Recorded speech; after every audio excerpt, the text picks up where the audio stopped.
activity can occur in some tissues because of testosterone, but then not in others specifically for no good reason, that makes no fucking sense. Why would testosterone be able to bind to AR and build muscle, but then in your scalp it can't bind to AR and cause gene expression? Please fucking explain, Dave.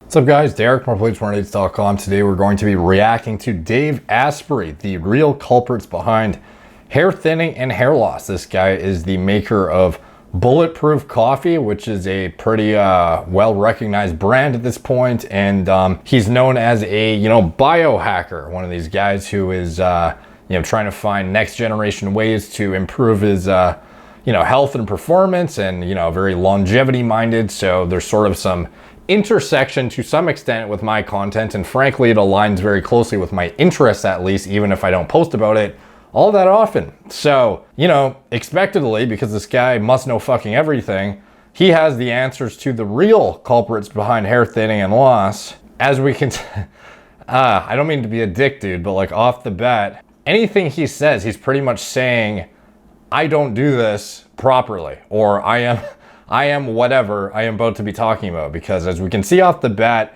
significant recession and thinning. This guy is older though. He is in his late 40s, but like keep in mind, a lot of these biohacker guys seem to have like really fucking ridiculous claims on stuff. So if he comes out and says something like, oh, your gut microbiome and blah, blah, blah, blah, blah, and that's why your hair is thinning, when in reality, your fucking hair is thinning right in front of us, it's like you're pretty much admitting to us that your own state of health is fucking shit. So let's see what Dave Asprey has to say about hair loss, and if he even acknowledges his own in this process. Dave Asprey, host of Bulletproof Radio, New York Times author, founder of Bulletproof Coffee, that kind of thing. And there's a few things you might want to know about hair That kind of thing. loss. There's three groups of people. There's people who are young and sort of thinking, it's not going to happen to me. True. That is definitely a category. There's people who are in the middle of it going, oh my God, I just found a handful of hair. What is going on with this? It doesn't look the way I want it to look. Okay, so people who know that they're losing hair now and don't like it, yeah. And then there's people who are saying, my hair is super thin or it all fell out. What do I do with this? And it turns out there's different things you could do for each of those. But if you're in that final category, it's harder to come back. That is also true. And if you're in any of these categories, what matters most is actually what's going on in your gut and your toxin exposure, because those affect your metabolism, they affect your cortisol levels, they even affect your hormone levels. Okay guys, so off the bat we can already tell this guy's going on the fucking hardcore biohacker route, where your gut microbiome influences literally everything and anything, and if you break your leg, it's because your fucking microbiome is imbalanced and you need to go on a 17-day fast. And it's just like, I'm not gonna deny, like I'm actually super into this shit, and microbiome and gut health is super important, but when these guys try to extrapolate shit like this to basic physiologic outcomes as a result of androgen exposure, it really pisses me off. So let's keep going. And it's not one thing that causes hair loss. It's a bunch of different things that stack up. And one of them is the energetic pathways, the mitochondria. And another thing is hormonal. And if you think it's just one or the other, or you think it's genetics, you're probably going to get it wrong. You've got to get all three of those things lined up well enough. And you can do it with diet, with supplements, and a lot of it by avoiding the bad stuff.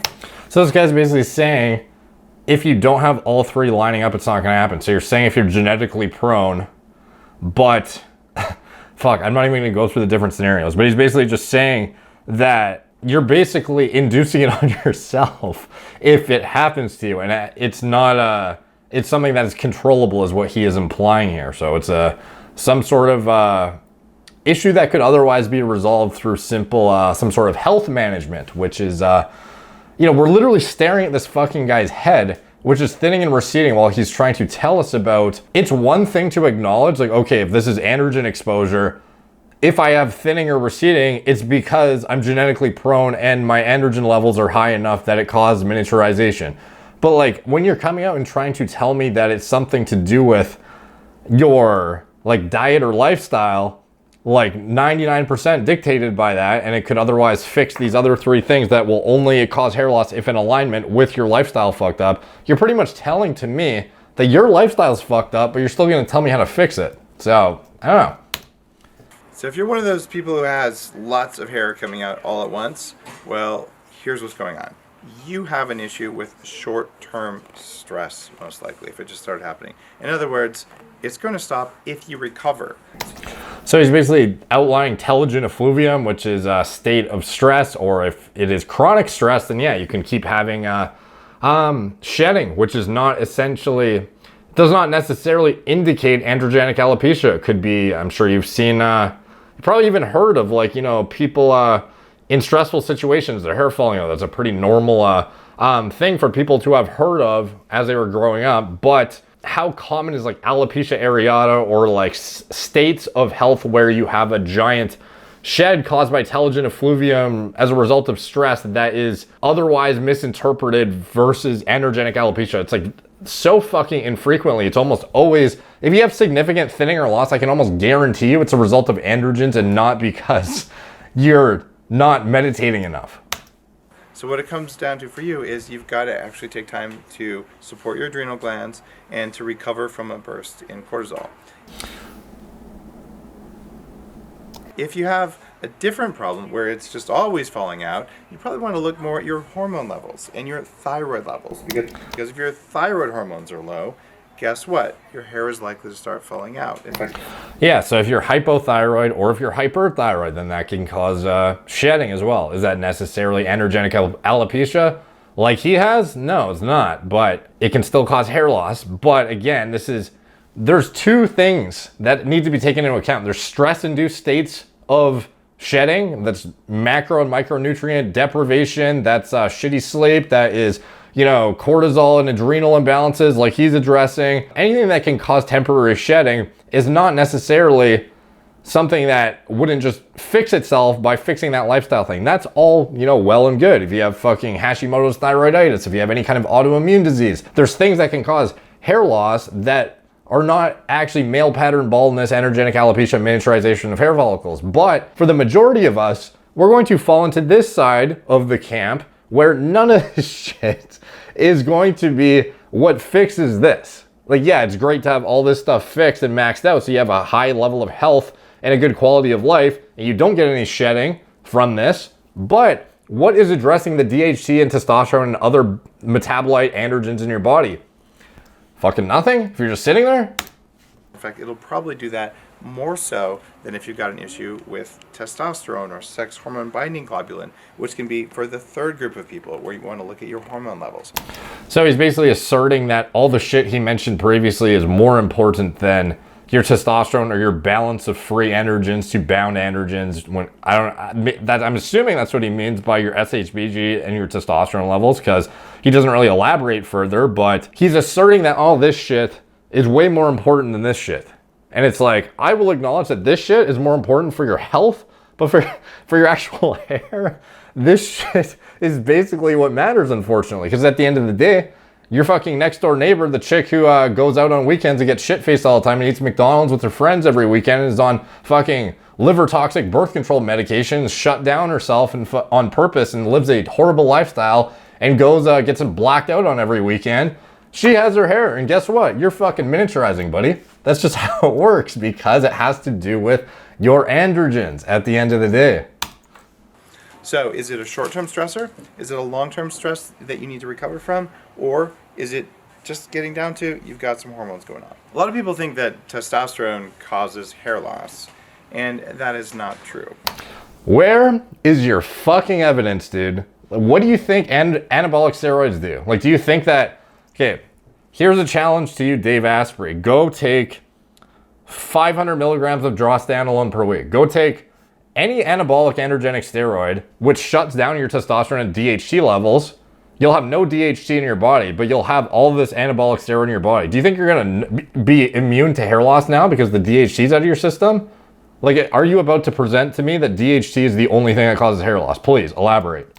In some people, testosterone converts to something called DHT, or dihydrotestosterone, which can cause hair loss. However, having extremely low levels of DHT probably isn't normal either. So if you have testosterone, whether it's supplemental or just your normal stuff, and you have hair loss, you can test your levels of DHT and see if that's actually what's going on.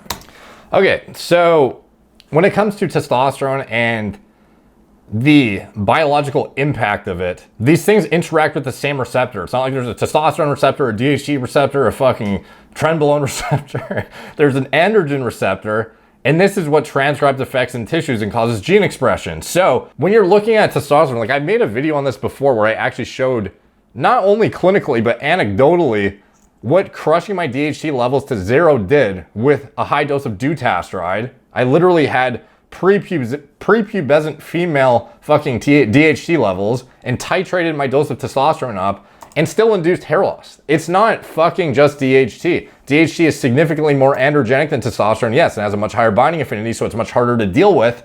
Hence why finasteride and dutasteride is so effective. But if you look, not only just at a basic fucking level, if you took an anabolic steroid that's not DHT, do you really think you're not going to get hair loss from fucking trenbolone, from Winstrol, from Masteron, from Primobolan? Do you think none of these cause hair loss and it's just DHT? If that was the case, why would every bodybuilder not just take exogenous estrogen for their fucking base and then use whatever steroids they want and have perfect heads of hair and be jacked as fuck for their whole life? It doesn't work like that. They all cause hair loss. They all bind to the AR and have their own inherent androgenicity. Even if you look at the clinical data, you can find testosterone at high concentrations interacts with the human androgen receptor similarly to DHT. Now it's like, I would hope you would understand how anabolic steroids interact with AR would ultimately exemplify this. My experiments with dutasteride and crushing my DHT into the ground, it's not like my hair just miraculously fucking recovered. All this shit is, you're going, like, sure, you can stave off loss pretty well with nuking your DHT levels. And even historically, we'll see that male pseudohermaphrodites, typically you'll have, like, here's two twin brothers, for example, or two brothers, I should say. Let's see, the male on the left and the male in the center are pseudohermaphrodites and are cousins. The male on the right is a normal male and the brother of the affected male on the left. The affected males are more muscular, whereas the normal male has a beard and temporal hairline recession. So these are young guys, and the brother who has normal genes and doesn't have a 5AR mutation where he can't produce proper amounts of DHT, he starts to get hair loss, whereas the other guy has no hair loss and he's actually a bit more muscular because the 5AR blockade, or I should say the lack thereof of sufficient interaction with it, he has more testosterone as a byproduct, so he actually has more muscle growth outcomes because he actually has more testosterone. And that doesn't always occur, so don't imply that, oh, if I take finasteride, I'm going to grow muscle. So yeah, your total testosterone levels will go up, but it doesn't necessarily mean there's going to be free, unbound testosterone above and beyond what you would otherwise get. But that's a whole nother story. At the end of the day, typically, if you were deprived of DHT from like day one, it's like, yeah, maybe you won't lose hair, but you will. It's just going to occur much slower than it otherwise would. Just like with DHT, the effect, how much it expedites it is going to depend on androgen receptor density and expression in your scalp, as well as your endogenous hormone levels, and which ones are bound up by SHBG and which ones are free and unbound to go do their shit. And testosterone in a dose-dependent manner is going to ultimately achieve the same level of gene expression. So here, for example, testosterone and DHT are believed to exert their androgenic effects by interacting with a singular intracellular receptor, blah, blah, blah. We can see that guys still undergo male development regardless if they are 5AR deficient or not. It's not to the same extent though, and that's why these guys that are pseudo-hermaphrodites with 0 DHT end up with like micro penises, but they still don't look like chicks. This looks like a dude. This is a dude, because it is in fact a dude. But how did he have sexual differentiation in the first place if he didn't have enough androgens to do so? The reason is because he had testosterone in his body. Like at the end of the day, like during puberty, men with 5AR deficiency, they don't develop facial hair really. They don't have any, temporal recession. Like I said, they have no androgenic alopecia. They have small prostates. But in addition to that, they're often raised as girls until they hit puberty and they actually experience marked differentiation, but it's not driven through DHT. It's driven by their testosterone because they don't have any DHT. And this is why they will still end up looking like guys and they'll still have enough muscle like a guy, but they'll be missing key development in their penis, for example. It's not going to grow to a normal size as would it in somebody with adequate DHT levels, and nor is the facial hair, nor is the prostate. That's just what happens. But it's like testosterone still drives this same function. It's just not to the same extent because it doesn't have the level of androgenicity milligram for milligram that DHT has. But can testosterone still cause hair loss? Yeah, it fucking can. And we've seen this is exactly it's going to be a lot harder. And this is why finasteride and dutasteride are so effective for a lot of people. But a lot of guys, even on finasteride for, decades plus, eventually once they get into the 60s and 70s, oftentimes you'll see that it starts to wane in its effects. And it's waning in its effects when in reality, it's just you've been having all your testosterone still there, and the subsequent rise in scalp testosterone that's slowly miniaturizing hair follicles too, because nothing's being addressed for it. You got rid of most of the DHT, but you still have all that testosterone in the scalp that's doing what it does, just to a much lesser, not lesser extent, but it's not as aggressive in how quickly it can get it done because it has a lower binding affinity for AR and it's less androgenic in its nature. But again, going back to the clinical studies, we see so much evidence of this. DHT was formed in negligible amounts in these cells, and in some experiments, the residual 5-AR activity was further blocked with 5-alpha reductase inhibitor finasteride. Saturation analysis in fibroblast monolayers disclosed similar amounts of binding with testosterone and DHT. The affinity of DHT was on average about 2-fold higher than that of testosterone. Testosterone also exhibited a 5-fold faster dissociation rate from the receptor than DHT.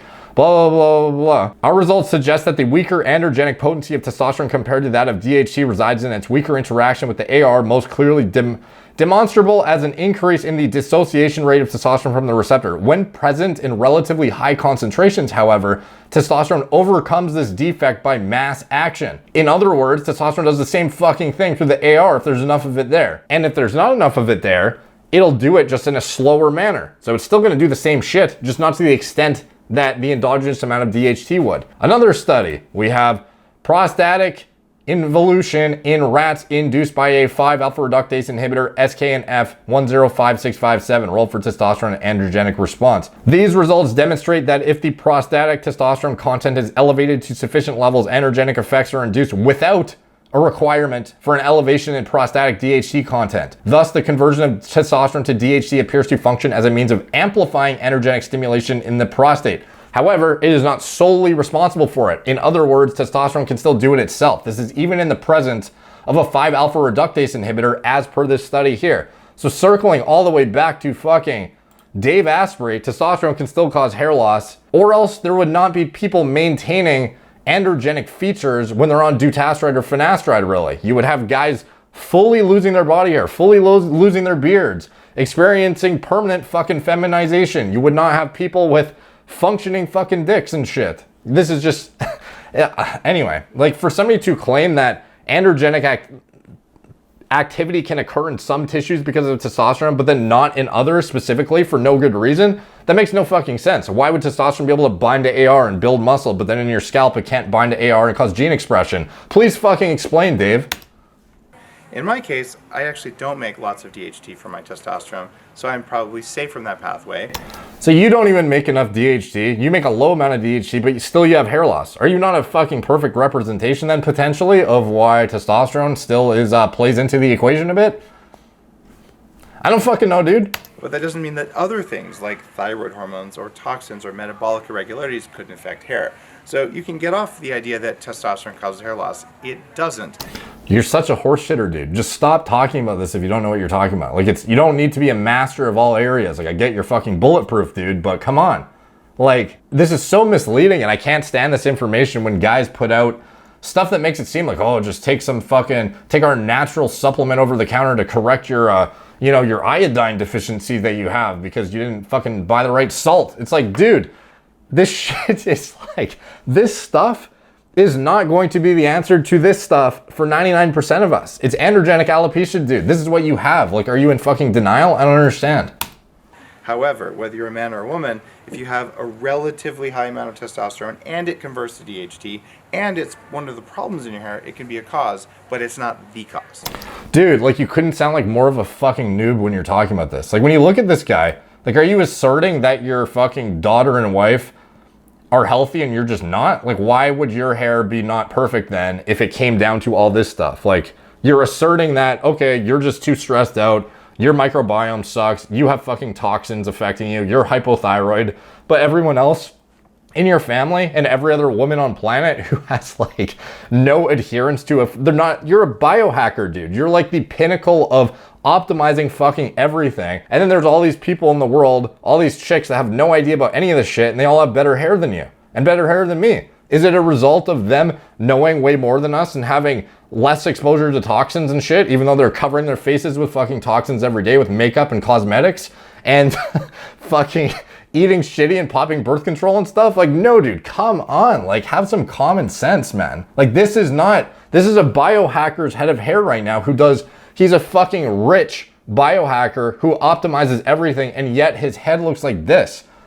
So how could we place any level of importance on this and say that it must equate to all of the androgen stuff having nothing to do with it? Like, to me, it makes no fucking sense. Here's your mom and dad, dude. Like, I'm on your Facebook page, by the way. So here's his dad. Check out Christmas socks I'm wearing. They match the dog. My dad is healthy. He is breathing hydrogen gas because I decided to biohack him while opening presents. Hydrogen is a powerful selective antioxidant and signaling molecule.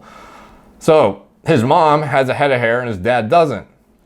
So, like, what are we asserting here? That your dad is unhealthy as fuck, but your mom just, like, blows him out of the water in health? As well as you? Your mom blows you out of the water, Dave? Like, I don't get it, dude. This is your mom. She has hair, and you don't. Or you do, but it's just not as good as it could be if you otherwise addressed androgens earlier in your timeline. Like, I'm assuming you probably don't even take anything for hair loss because of the amount of importance you seem to place on this stuff. So, again, this is not to, like, shit on you actually, yeah, it is. It's definitely to shit on you, but it's more about, like, trying to educate in this just fucking clusterfuck of an industry where guys like this are trying to come in and tell you, oh yeah, it's like you just have to, take some like saw palmetto, and that's like, just make sure that you get rid of the gluten in your diet, and then if you do that and you get sun exposure every morning, and you follow your circadian rhythm and fucking this, and you hit all your micronutrient intakes. So yeah, dude, we know how to optimize health. I get it. But it's like,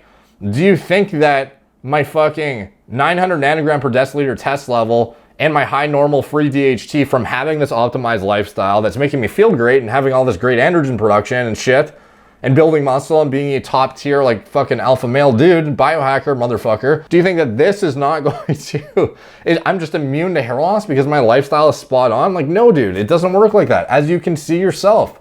So, like, quit putting out the bullshit, Dave. Like, this is not how it works. Hair loss is caused by androgens binding to AR and transcribing their effects in tissues. And to assert otherwise, and to assert that testosterone doesn't cause hair loss, and if it's DHT, it's you're just imbalanced. It's like, bro, that's obviously not the case. Or else it would be all these chicks would also have hair loss too. It wouldn't just be the dudes. Like, you think the fucking biohacking community at large would not all have perfect heads of hair if it was just a matter of optimizing your lifestyle? Like, no, dude, obviously not. Obviously not. If you want to address hair loss, it almost always will involve pharmacology, unfortunately. That's just the nature of the beast if you want to walk around with a hormone profile that is conducive to masculinity whatsoever. So if you want to learn more about actual practical tips for hair loss prevention, subscribe to the channel. Follow me at @moreplates_more_dates on Instagram, Facebook, Snapchat, BitChute, Twitter, TikTok, Apple Podcasts. If you want to get my deep dives into hair loss pharmacology, subscribe to the newsletter. First link in the description below. You won't get sent those articles otherwise. And if you want to check out the pharma-grade hair loss medications that I use myself, you can check those out, linked in description below. You want to see my TRT clinic, linked in description below. Anything else I'm associated with, linked in description below. I also have a hair loss playlist on here if you want to get all my free information for hair loss that has to do with what you can do that actually fucking works and doesn't have to do with, hippie bullshit that has like 1% bearing on your actual androgen levels at the end of the day. Am I trying to discount the importance of this? Like, no, let's make that clear. This stuff is very important for health. But when it comes to your hormones, it's not just like, oh, you're in a reference range, so therefore you're not gonna have hair loss. Like, no, dude. No, that's not how it works. DHT and testosterone are going to cause hair loss regardless. They don't give a fuck about all this stuff. Like, you can minimize your stress and toxin exposure and blah, blah, blah. And you can prevent yourself from ever getting fucking telogen effluvium and all these things. But at the end of the day, miniaturization is something that is, as far as I've seen to date, something that it requires pharmacological intervention to address for anybody with any reasonable level of male pattern baldness in their genes, which is like 90 to 95% of us, unfortunately. So anyways, Dave, step it up, dude. You shouldn't be posting videos like this. Talk to you guys soon.